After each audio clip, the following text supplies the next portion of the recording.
Hi there, Eric Bakker, the Naturopath, all the way from New Zealand, where we also get earthquakes. Lots of earthquakes, in fact, just like lots of my friends in California. So a big, warm, well, not sympathy, but I just hope you guys are all okay. I've got lots of friends in the States, and yeah, there's a whole lot of shaking going on at the moment. So 7.1, that's quite a big earthquake. So these things come and go. So guys, get used to it. We're going to get a little bit more earthquake movement, I think, in the next, I'd say, 6 months. But that's what happens. That's what happens when you live on this world.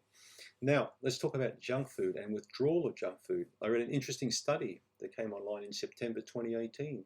A assistant professor, Nicole Avena, from the Mount Sinai School of Medicine. So this lady did some very interesting research into junk food and found that when people were eating highly processed foods, particularly those with colors, things like Dunkin Donuts and McDonald's and, KFC, these sort of foods that are what I call embalmed foods, like deep fried with lots of sugars and processed fats and colors and all that sort of crap in them. These foods actually can be quite addictive to people. We know that, but coming off them has found that there is a certain element of withdrawal symptoms associated with this. Not unlike, apparently, a cannabis withdrawal or a caffeine withdrawal. So remember, when you eat foods that are very sweet and very colorful and that are man-made, not natural foods, there's a potential there for you to become addicted. And I feel also increasingly addicted as that consumption goes up. So this may explain why yourself or some friends or family keep going back to that can of Coke or going back to that donut or back to that candy, or just find it so hard to give these kinds of foods, fake foods, to give them up.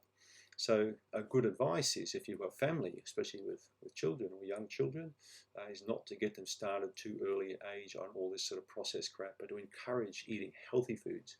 I've never seen people have withdrawal or addiction coming off broccoli or brown rice or fish fillets or eggs. Ever heard of an egg addiction? I never heard of one. But I've heard of donut addictions.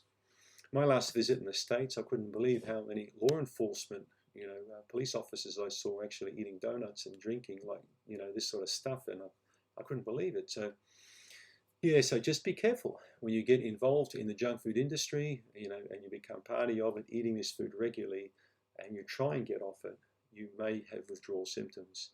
And there could even be anxiety, depression, sleeping disorders, all kinds of issues that we see, people facing with other kinds of addictions. So the key thing is also not to go cold turkey. So if you are going to go into a keto diet or a weight loss diet and you want to get off junk food, I never recommend cold turkey. It doesn't work for the majority. I recommend warm turkey.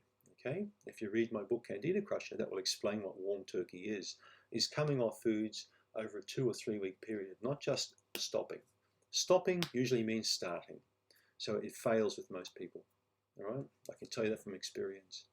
So my working with patients over many decades has shown me that when you eat more naturally and tend to go away from supermarket kind of food, you don't have that issue with weight or fatigue or sleeping problems anymore.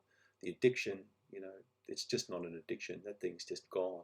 Okay, so don't fall into this junk food trap in the first place, especially highly processed foods with multiple colors and those weird numbers on the packet that you don't even know where the hell that stuff came from.